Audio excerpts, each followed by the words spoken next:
All right, in 5, 4, 3, Cheap flights. Cornbread. How's it going, everyone? This is Frank Cavone, the Cheap Flights and Cornbread podcast. How's it going, everyone? I'm Frank Cavone, and you are watching and listening to the Cheap Flights and Cornbread podcast. I'm here again with Brett Porter, the one and only Brett Porter, and we have a lot to talk to you about. We have a lot to catch up about. It's been a while. We're like cockroaches. You can't get rid of us. Brett, how have you been over the past few weeks? I got to see you at Goose. Before Goose. Before Goose. That was awesome. Yeah, man, just how have you been? Like, Dude, it's been a while since we've done this. What's the name of that Joe Walsh song? Life's been good. Life's been good. Life's been all right. Good. Not everything is terrible. My world isn't on fire. Good. Yeah, no, things are great. Just doing the things, going through the motions, getting ready for, honestly, just sometimes staying up at night with nothing but pure fucking glee over the things we have in store. As you guys should be, too. A lot of things are in the works. A lot of things are always in the works. But even bigger, badder, better things. Exactly. I'm like Eric Bischoff. I'm bad and we're better than ever. Go check that song out. It is on Spotify. One of the greatest entrance themes of all wrestling history. Speaking of wrestling, I don't know why I've had this Vince McMahon feel in a good way recently. And I've also been very indulged in wrestling right now. So I've secretly in my mind, while I'm at work, wanted to do the Vince McMahon strut down the hallway. But I didn't. Dude, I bet you can get away with it. If I did, I mean, that would be pretty legendary. On both Sunday, the night of Train Goose, Sunday and Tuesday, I had shit go down, and I know it's what I signed up for. I know I live an unusual life in that regard. But hey, that's what keeps you interesting, man. But at what point does it end? At what point do people stop being absolutely silly? Yeah. Yeah. No, I hear you there, man. But we will get into Trey and Goose. They're currently out on tour together. And as I am speaking, November 17th, there are rumors that Billy Strings will be sitting in with Trey and Goose tonight. So what? That is pretty incredible, and the source that I saw is pretty accurate with these accusations, if you want to call them accusations. I'm probably using the wrong word. Rumors. Allegations. Conspiracies. Pending all the lawsuits. Good stuff. But yeah, man, we got a lot of stuff to talk about. First couple things I want to bring up. Number one, the Greg Bell documentary, Grappling Greg. Grappling Greg comes out November 17th live at the Palace Theater in Albany, New York. We have Eastbound Jesus opening up the show. It's going to be awesome, and it's going to be a great way to honor Greg. It has been the thing that has consumed my time. So if you haven't seen me as much out at shows, just know that it's about something, it's for a good reason to, again, help support this community that I am very happy to be a part of. Greg Bell is a hell of a guy. The guy is built like a tank. He had surgery today, but he said not to worry about it. So we're good there. And he's got a lot of shows coming up. There's a lot of bands out on tour right now. Music is thriving in Albany. It really seems like we're fully out of this COVID era. I'm sure we still got to deal with some shit, but for the most part, I think we all have enough knowledge and to make our own decisions and think our own ways about how everything went down and how to move forward. So yeah, the documentary, I've been basically putting in 5-6 hours a day every day, living on Bang energy drinks. You're a fucking animal. But I've been good at balancing my time, man. I feel the most clear-minded I've felt in probably 4 years. And when you don't have a cluttered mind, it's good to have a busy mind because it keeps you out of trouble. But having a cluttered mind is not good. You gotta switch things up sometimes. So I have been cooking a lot, which has been great. I made beef stew for the first time, and it was fire. I'm very critical of my own cooking. I'll say, be like, oh, this fucking sucks. I can't believe I made it. And Mickey will be like, oh, I like it. Shut up, Mickey. You're just saying that. Exactly. And so, that going on. We started working on Sylvia a little bit again. Went out with this kid, Nick. Out of Whack on Instagram is his name. Go check him out. Really good skater from the Hudson Falls area. But we were getting tricks with him and Doug, skating some hotels, just reliving the glory days, That's really what this video is about. It's our swan song. And then other than that, just, just trying to do the right thing and save money and just, I don't know, try to reach higher goals. Getting ready for 2023. Like, as you said, we got a lot of shit, as always, that we want to bring right to you guys. One of the first things kicking off 2023 is the Listen Up Awards, March 26th. Good segue. Yeah, man. I don't know. Dude, I miss doing this. This is like... Oh, so and fun. I realized I was like, kind of like not looking forward to doing this because of really where my mind is right now in the stress of trying to like close a 3-year chapter on this documentary. But then I was thinking, this might be pretty therapeutic to just talk and just not edit, not think, not do anything but this. And so I'm really happy we're doing this again, man. We're on episode 28. It feels natural. It feels like we never skipped a beat in all of this ridiculousness that our lives have brought upon us.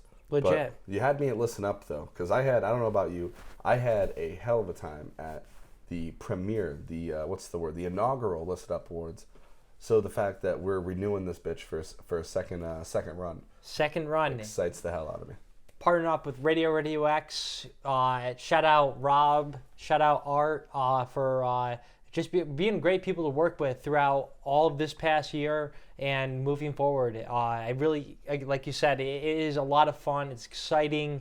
We're doing it on a Sunday this time, and we're doing it at the Cahoes Music Hall. So we're doing it at a bigger venue, and I cannot wait to fill that fucking room. And just don't wear a suit. Again, don't. I'm still going to wear a suit. We're going to hire security guards, the same security guards as Wild in the Trees, to pretty much kick you out if we see you with a tie, khakis that aren't chinos. Oh, dude. And if you have dress shoes on, if you just have dress shoes on and you're dressed like you're going to a show, I'm going to pay you $5. Yeah, we'll give you the green light on that.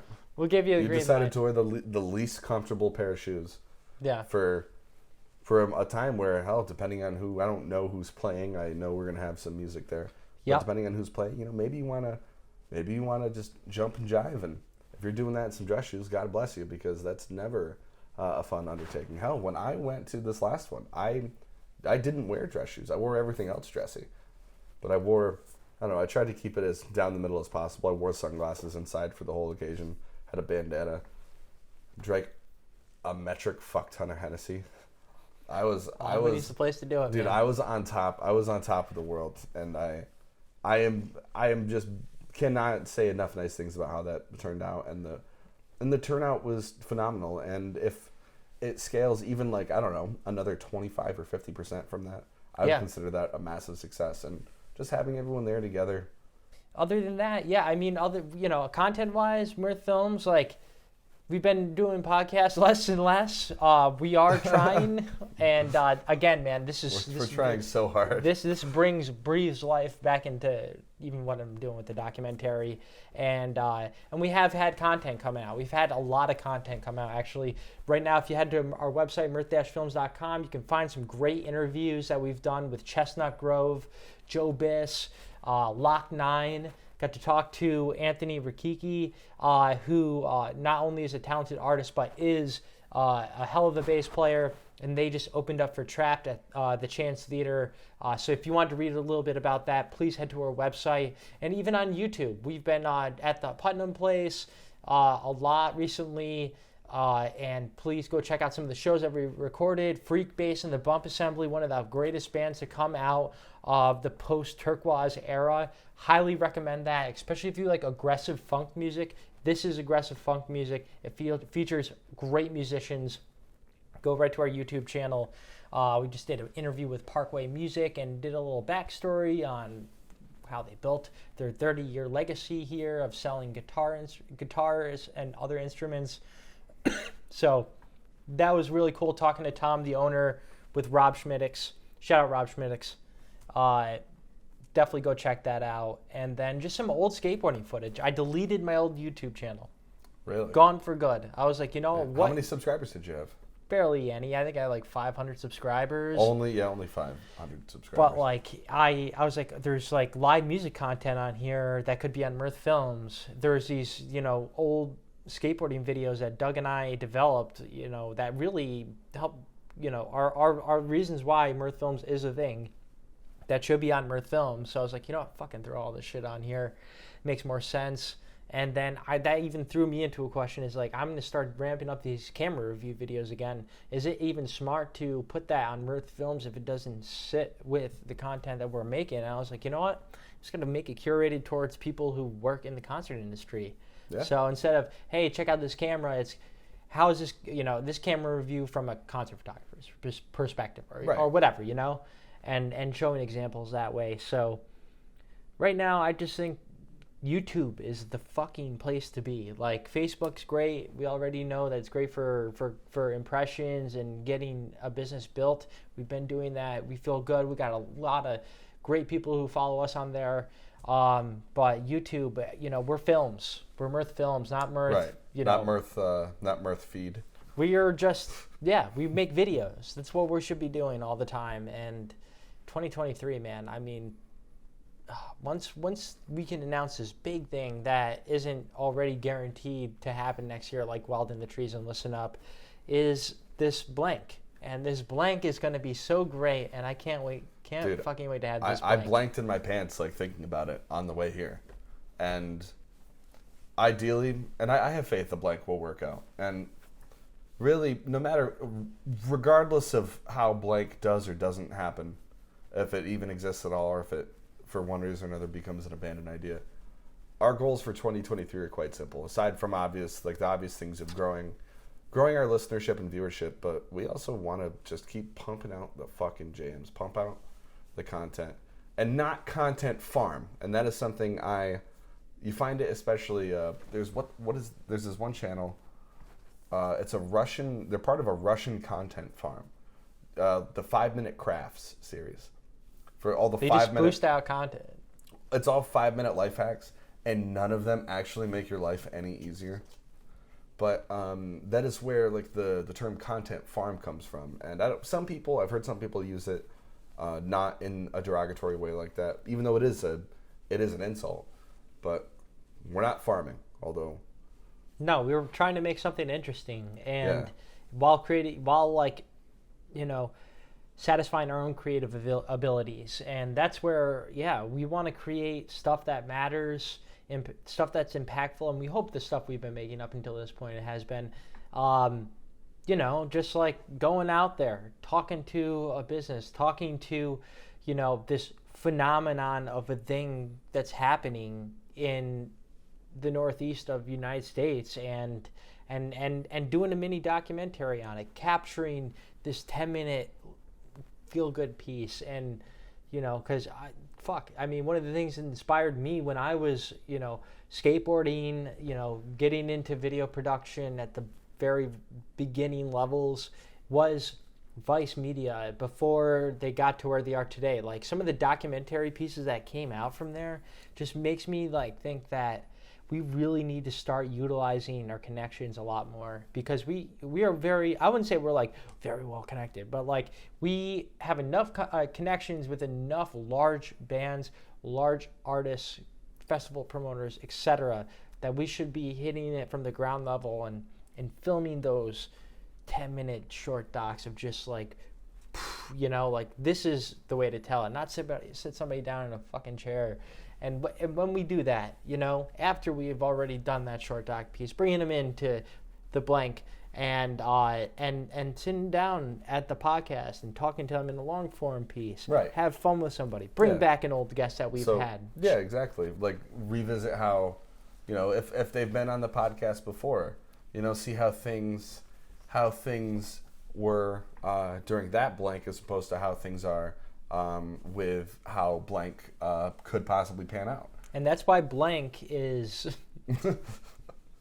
And that's why blank is basically going to be the philosophical foundations of what we've been trying to do this whole time. Honestly, like we've been trying to half the convey reason blank why, for so long. And I mean, I think it could have its positives and negatives, but I think if we do what we need to do to discipline ourselves to stick to a schedule, we're going to fucking really be happy with what we're doing. You know, really not trying to be like, you know, we're gonna make it to the really feel like we're there's no outliers that are like, if we did this better, could we have done that? Like, I don't want to think about that anymore.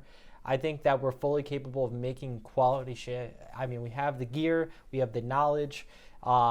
It's just now about being better producers. We're great. We're great behind. We have the manpower. Yeah, I mean, and you've written scripts. I mean, you've produced hockey shows. You know, you've been on, like, not to bring up. The fact I ran a fucking TV station. Yeah. Makes me still question what the hell I don't know. It's almost a blur now, man. Oh, that was. I mean, for you graduated what, 5 years ago? I graduated 4 years ago. Almost 5. Yeah, almost 6 for you. Yeah. 6 for me. Yeah. Dude, but. Yeah, and you do bring up a great point, is that I think that for a lot of the content we have been creating, with most things involving video, we've, by proxy, kind of had to be the face for a lot of things. And I don't hate it at all. And honestly, I think that, although I always make the joke I have a face for radio, it's worked. It's a lot of fun. It is. It's a weird thing to be identified as a person on a podcast to someone you don't fucking know. But it's great at the same time. And I think that with us utilizing all the blank we can get, we'll sharpen our sword naturally and become better producers by default. Yeah. Hell, if things go right, as we've said before, if blank pans out, Classless Bastards podcast is going to become a separate concurrent thing. Yep. And you guys will be very lucky enough to see my best friend Nick Blank on camera, and as we talk about life and shit like that. And if that doesn't just get you hyped up like you could run through a blank wall, I don't know what's gonna, dude. And we've said it this whole time, pretty much since the Mirth Minutes had started coming out. Blank things are coming. Blank things.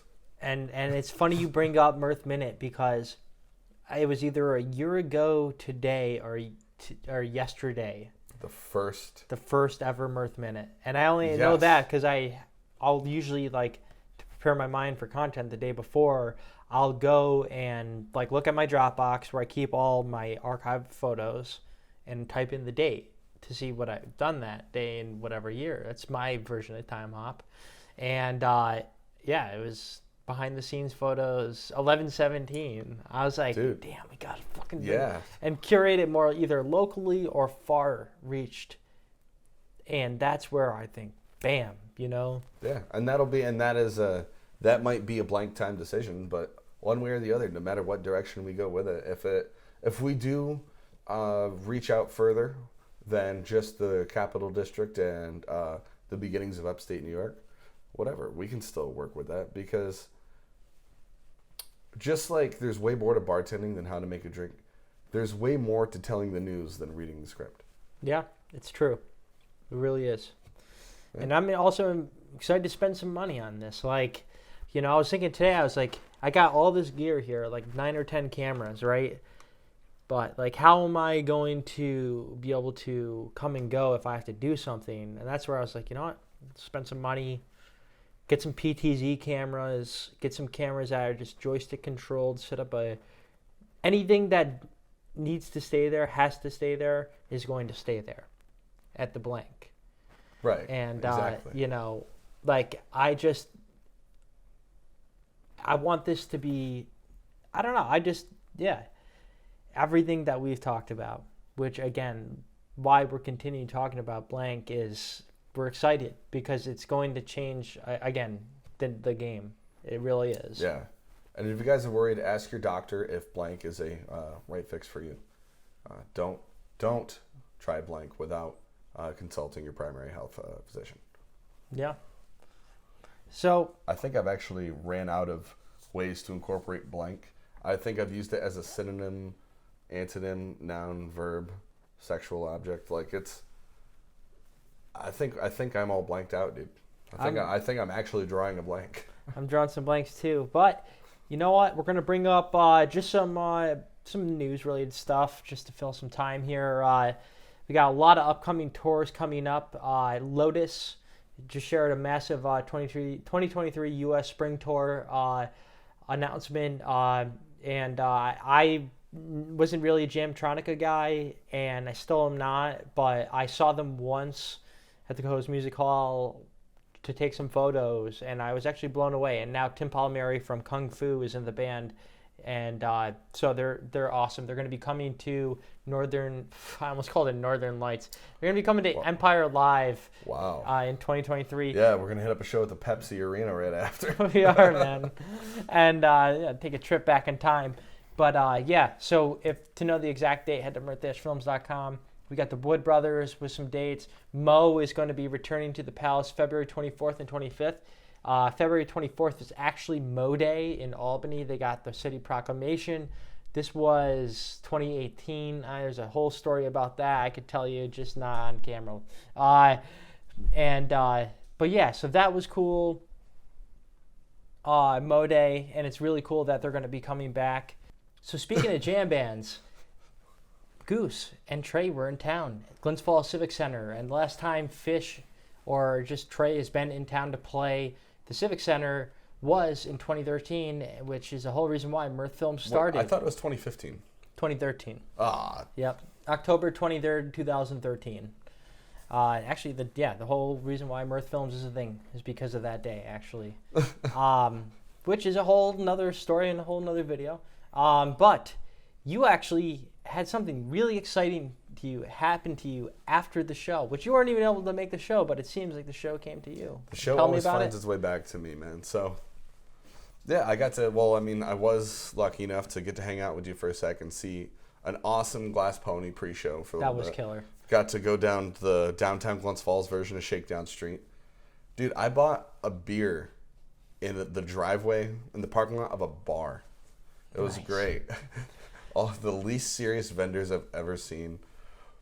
Paid $5 for a 12-ounce PBR, and I do not care. That was the best tasting beer I had all night. That's what happens when Circus comes to town, dude, man. Exactly. But, yeah, so I had myself a strange night at the bar. Pretty dead until about 11:30ish. And all of a sudden, out of nowhere, I get a call from some older sounding gal, and she says, "Oh, what time you guys open till?" I said 3 o'clock. She's like, "Okay." And I'm like, I wonder if she came from Trey and Goose. Then another dude calls and says, "What time you guys open till?" I'm like, 3 a.m. He's like, "All right, I'll be there." Another guy calls. He's like, "Hey, what time you guys open till?" I'm like, "Jesus Christ, dude. We close at fucking 3 a.m. every 365 days a year. Christmas, Thanksgiving, we don't give a fuck. It's 3 a.m. He's like, "Oh, word." I'm like, I was like, "Can I ask, were you coming from Trey and Goose?" He's like, "You could say that." He said that. This person said that. So this person comes to the bar and he's like, "Hey, I called you. I just want to make sure you guys are open." I'm like, "Oh, hell yeah, dude. Thanks for coming in." I was like, "So how was the show?" He's like, "I had fun." I was like, Good. And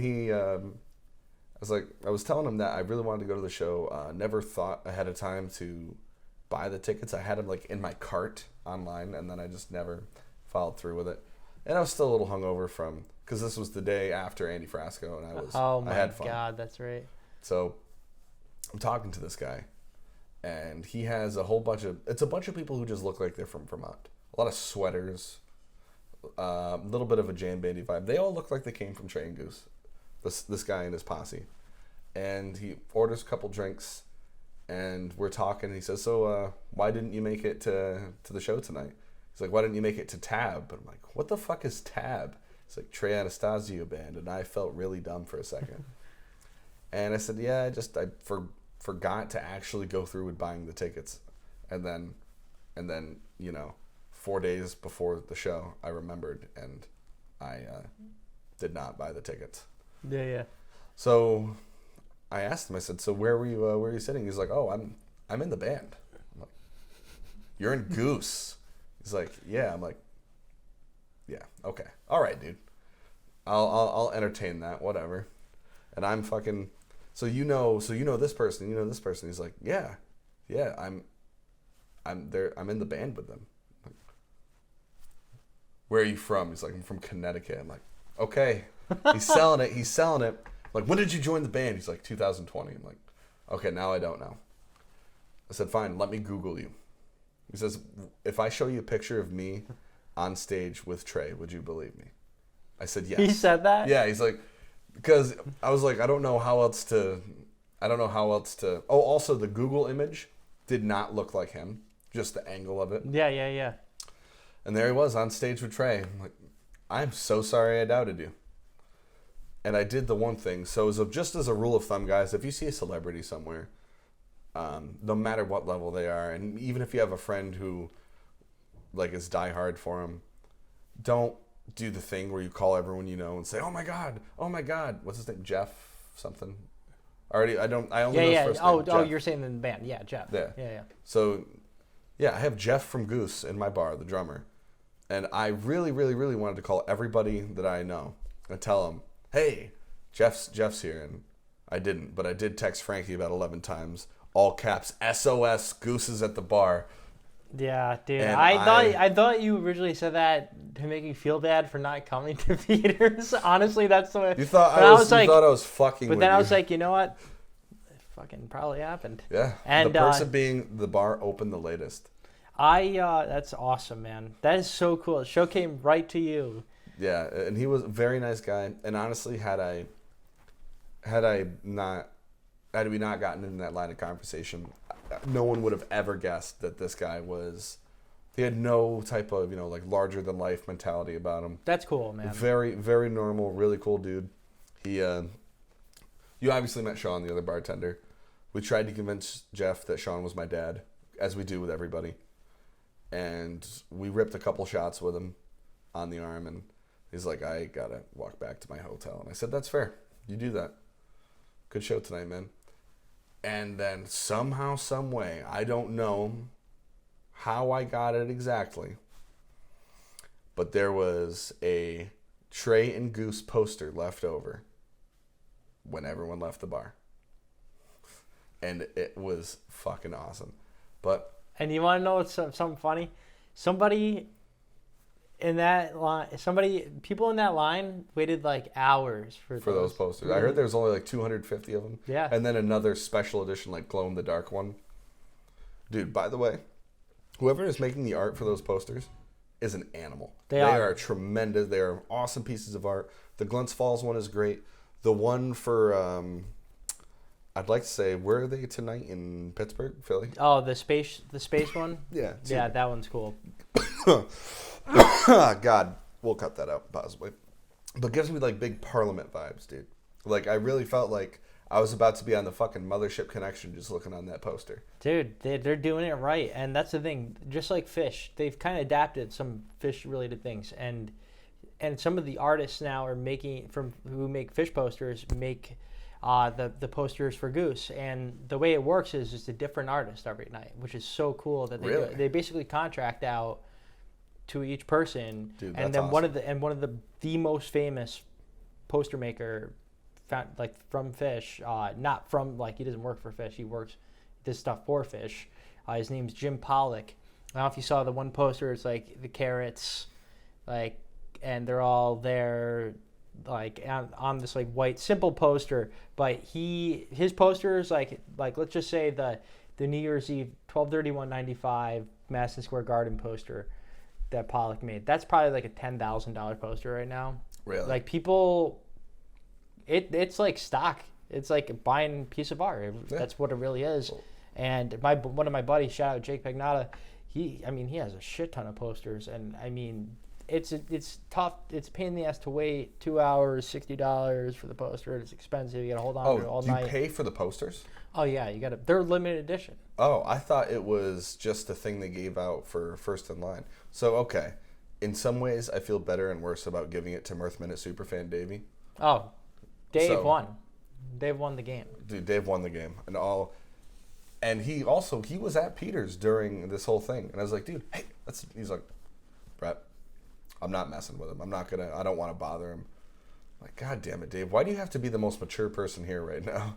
I just want to drink with him. That's funny. That's cool, man. That's a good mindset to have. It is. And I mean, God forbid we somehow become super celebrities one day. Yeah. I'd appreciate it because I think we're both, I guess I'll say small time enough right now. Being recognized is awesome and it doesn't ruin your day. But God forbid, we're at 10 years from now, we're at Peter's and someone's like, oh my God, that's Frankie and Brett. They call all their friends and we're just trying to sit down and have a drink and we're going to have to throw posters at them until they leave. But we found one of those posters. So the poster I got was number, I think, 119. Okay. So, well, that Dave has. One of them was already going online for, I think, $250. Makes sense. I mean, think about it. The historicness of Fish in Glens Falls, the 94 show, they only played there twice. This being the third time Trey's come back to play there under his own name. And the fact that Goose right now is basically in this phase where they're almost about to start playing arenas on their own, SPAC, places like that. I mean, right now, if you want to be that guy, if you actually fucking care about shit like that, which to me I cannot stand, but being like, oh, I was there and whatever, and it was a great show and you could have been there, but you were a 3.0. It's like, shut the fuck up. But like, yeah, if you want to like look at like a band's prime, this band is like 3 or 4 years before entering their prime, and they're gonna blow up. They've already played Jimmy Kimmel Live. Trey is fully supporting them, on tour with them, co-build, and they have the chops. Like, I think their keyboardist Peter could work on his talents a little bit more on the keys. But Rick Mitrotanda, that guy is an insane guitar player, and he has a crazy backstory, does it all for the love. And I mean, my first real Goose experience, other than like seeing them when they would open up for Formula 5, was I was just getting into the mindset of, oh, I want to start a company, and which ended up being Mirth Films. And Goose was playing in Albany's 2017, like 6 months before Mirth Films started. And I'm at the show. I'm like, all right, I'm going to start filming every show I go to. So I filmed this show. They were opening up for this band called Rack, and they're back. But yeah, I met their like tour manager / video guy, who I didn't know at the time, who happens to be the coach, John Lombardi, and I met Trevor, the bassist, outside smoking a joint. I don't know, I was definitely like smoking a joint or something like that. Outside, I said, hey, how you doing? Very nice guy to me, very like down to earth, like the most down to earth guy. Had a nice conversation with him. I don't remember what we talked about. But then I got to know John Lombardi, and I was just filming the show. So I was like, he came up to me. He's like, hey, do you want anything for doing this? I was like, no, man, it's all good. Like, he's like, because it wasn't going to them. Like, I wasn't filming for them, I was filming. And he wasn't even asking me for the footage. He just wanted to give me something. And I was like, nah, I'm all good. I'm all good. He's like, come on, can I at least give you some carts? And I was like, yeah, if you really want. And I was like, it's at a time when, weed's not legal yet here in New York State. And he ended up not having any carts on him. So he's like, I'm going to mail them to you. I was like, okay. Yeah, what could possibly and go I'm wrong living, with and this? I'm living at my dad's at the time, like post college, just like, and my dad, I have a lot of respect for my dad, and I keep certain things there's Party Frankie, or there's Frankie on that side, and then there's, Then there's Business Frankie. Business Frankie, yeah. So I'm like, I keep those separate, right? And so, yeah, he held true to his honor. He sent me 3 cartridges to my dad's house. And thank you so much. But it was cool to, like, have a moment with them, like be able to say, hey, look back, And I can't even imagine for the musicians that played at, with, in that era of jam bands like Formula 5, Goose, Pigeons Playing Ping Pong, Twiddle. They were already kind of blowing up past that already at that point, Twiddle. But now Goose, just went from here to phew. They skipped a lot of like steps that a normal jam band would have to go to, and that's due to the fan support and having a great show. And their Peach Fest performance back in 2019 is regarded as the show that blew them up.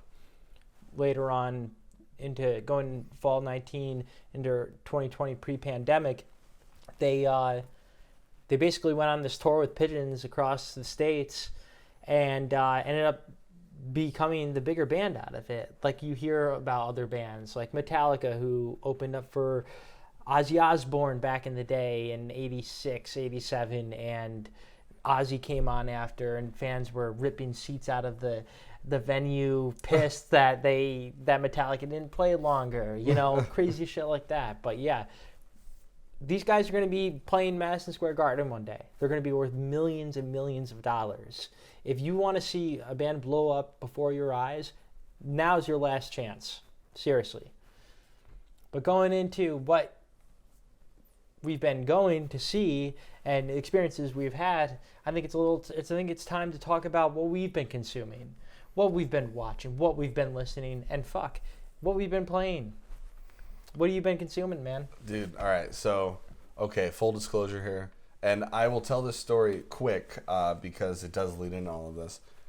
So after having that awesome Sunday night, Tuesday night, I got into a brawl with somebody who basically looked like a 6'5" Matthew Perry from Friends. You know what I'm talking about? Yeah. So as I'm like wrestling this dude, and I have him like at one point I'm on top of him, have him in a very UFC level chokehold, just trying to get this dude to shut the fuck up and leave, and he was not doing either. But as this is going down, Tiffany's "I Think We're Alone Now" starts playing. That's so funny. And I'm just like, God, I fucking love that song. Like I'm not gonna listen to all of Tiffany's catalog, but for some reason, that song has just not escaped me over the past like month. So I Think We're Alone Now by Tiffany. A little bit of Social Distortion. Like Ball and Chain has stuck with me for a bit. A little bit of this guy named Sturgill Simpson. Sturgill, yeah, of course. You know Sturgill Simpson? Yeah. Dude, metamodern sounds in country music. Good guy, man. Like have you met him? No, I've never met him, but I forgot where I saw him. I wasn't aware of him, but I think it was like Outlaw Fest or something that I saw him play with Willie Nelson or something. Oh, yeah, that makes sense. Yeah, he's got like the very classic sound for being, I think his first album came out in like 2014, but he still has that like very like classic like David Allan Coe, Merle Haggard, Hank Williams sound.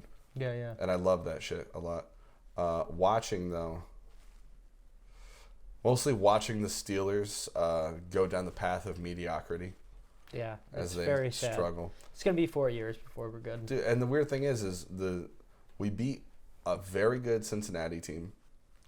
The Saints aren't terrible. Their record would tell you otherwise, but they're not super terrible. And we beat the fucking Tom Brady's Bucks. Yeah. And then we've lost to everybody else. And for the first time in a while, every New York football team is just on the come up all at once. That is exciting to see. But it's a strange year for sports like strange year for football in that regard. That's good for the game, man. Yeah, it's good for the game, and to me that comes down to discipline and leadership.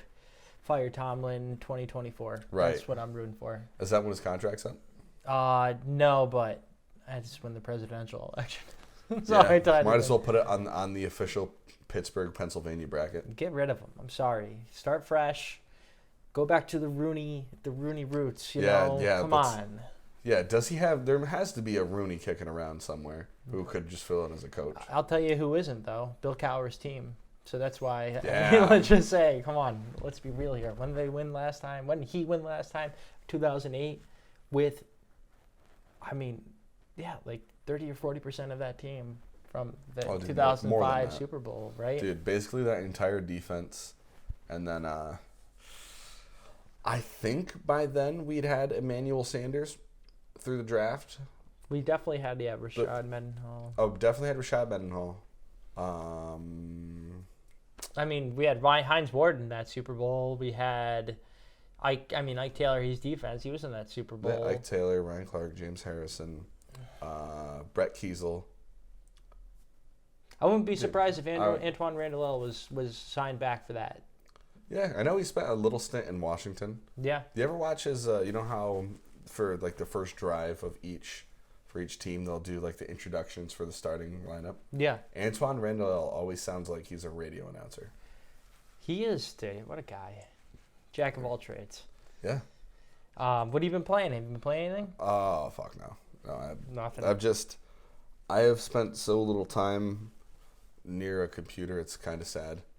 Like aside from I wrote a D&D campaign start to finish. Yeah. Which that I'm really excited for, and hopefully this Saturday. So those of you who listen after the fact, retroactively for you guys, 11/19 or November 19th, those who don't understand numbers, I'm going to be hopefully launching my Dungeons & Dragons one-off campaign, and if that works for me and my Dungeons & Dragons friends, hopefully I'll make a whole-ass campaign, but I have high hopes for it.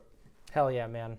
I myself haven't been playing a lot of games. Again, I'm under a deadline with this documentary, so I feel like a crackhead in church, and it's not good. I'm just trying to stay focused right now, but I have broken up my time a little bit. I played a little Skate 3, playing some WWE Battlegrounds. It's a fun arcade-style wrestling game that if you're looking for something different to play from your simulation wrestling game, I highly recommend checking it out. As a whole roster from back in the day to now, it's really cool. And honestly, I like it because I wasn't very familiar with a lot of the newer wrestlers, and now it's kind of helping me like put two and two together. Listening Anonymous C Pods, I've been listening to the Kind of Funny XCast, this other Xbox podcast that I listen to aside from Podcast Unlocked, which IGN does. I just like to get different feels from the game industry and stay up to date on all things Xbox. And which also, side note, I almost walked out of the store with a PS5 the other day, because it was available. And I knew at that moment, do not buy it because of that reason. Because of that, like right now it seems like PS5s, Xbox Series X's are more in stock than they ever used to be. The chip shortage has actually diminished, and from reports, it basically, you could pretty much, I this is my own report. I've walked into at least 5 stores, and all of them had PS5s. And I was like, wow. So it's not an investment opportunity anymore. No, it really isn't, and I'm not invested in PlayStation. I really like the achievements on Xbox, and I like racking those up and like really building my thing on there, so there's really nothing I'd buy. I'm not a God of War guy. I'm sure it's a great game, masterpiece. Seems like it's not for me. I was always a Halo guy. I grew up on an Xbox pre Nintendo 64, whatever. But yeah, definitely if you're looking to invest in the next gen systems, now's the time. There's going to be some great games coming out in 2023. We're going to see if Xbox actually does seal this deal with buying Activision and Blizzard and everything under the umbrella. It seems like PlayStation's really trying to stop it, and we'll see if it actually happens. But I think that, the most sold video game system of all time, PS2. What's second to that? The DS, Nintendo Switch, PS4. Share the love a little bit, and if you got the money, work harder on your games. If you think if you're going to sink because of this purchase, think about it. Xbox has no original games other than Halo, Gears of War. It's okay. Yeah. Relax, PlayStation. But watching, I've been watching. I just want to give a shout out Nigel Houston. His new fucking skateboarding part is insane, and it's exactly how I want to film Sylvia. Shout out to Ty Evans, one of the greatest skateboard filmers of all time. Did a hell of a job on that. Camera Conspiracies. I love Camera Conspiracies. What is this? It's a YouTube channel I've been watching for like 4 years now. It's this guy who just rips on cameras. Is a non-traditional camera reviewer that makes fun of camera reviews and the way people do camera reviews, and I love it because it just, yeah, sometimes YouTube can be fake. You know, when somebody's like talking like, "What's up, guys? How you doing? Yeah. Subscribe." So, you know, really like just blown out of like, proportion shut the fuck up. openings. Like, yeah, so he rips on that. Or like how some people like be talking like about something and then they'll switch to another room in their house and it's the same thing they're talking about, but they just cut camera shots. Yeah. He's like makes fun of like things which and little like pet peeves that people have about the things they watch, which brings me into another person just like that, but in the skateboarding world. His name's Gifted Hater.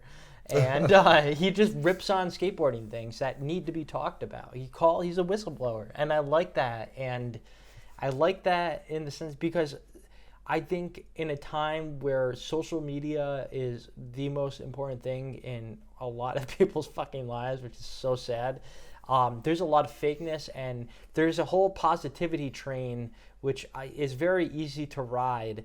And I think doing that long term could create less situations for debates, for having an opinion against the grain, and I think that it's really important. Freedom of speech, and you should be able to, as long as you're not an asshole and you're not like being racist or being negligent about some person or thing and talking out of your own means and knowledge without doing research, then what's wrong with that, And that's why, like, a Gifted Hater, Camera Conspiracies, it's people like them, again, who create change in a positive manner while having fun with it. So that's what I've been consuming. And I'm just going to, while we're fake live on this podcast, check my schedule for next week, because it looks like we're going to be eating turkey next week. Is that so? Papa Bear's going to be bartending. You know that. But who knows? Maybe we'll fit in a podcast if we can get to it. But just know that the podcast is not over. It's never going to be over. It's only going to be getting better from here. And it's just been exciting even for us to get back in the room and do this. Even though it's a different setting, we're in this weird transitional phase. And once we figure out blank, then blank is going to be the key to us continuing doing this podcast. Our goal is quality. We want to give you guys quality while we're trying to be somewhat entertaining. Yeah. So, but and if at any point you guys ever lose faith, just remember, blank things are on the way. Yeah, blank things. And just put on some George Michael. Because you gotta have some. Gotta have some. But this has been episode 27 or 28 of the Cheap Flights and Cornbread podcast. I feel like we're slowly becoming less disciplined with keeping track of things, which I don't. 27. 27. Episode 27 of the Cheap Flights and Cornbread podcast. As all of you know, you can rewatch this on YouTube. We're gonna put it up on Facebook, and as always, iTunes, Spotify, SoundCloud. And if you really cannot figure out any of those platforms, or you just don't go on social media, go to mirth-films.com, and all of our content is right on there. Everything from our original video content, our podcasts, live music, recaps, interviews, reviews. Bullshit articles, wild in the trees information, all of the good stuff. And please, if you are in the Albany area, you do want to go to Grappling Greg premiere at the Palace Theater, get your tickets. I'm actually going to go buy a ticket myself. I want to have my own paper stub of the ticket. I just think that's really cool. Yeah, nice memento. It's like having a poster from Trey and Goose. It is, especially when you didn't even buy it, But yeah, thank you guys for consuming our shit. Smoke them if you got them. Blank them if you got them. We will have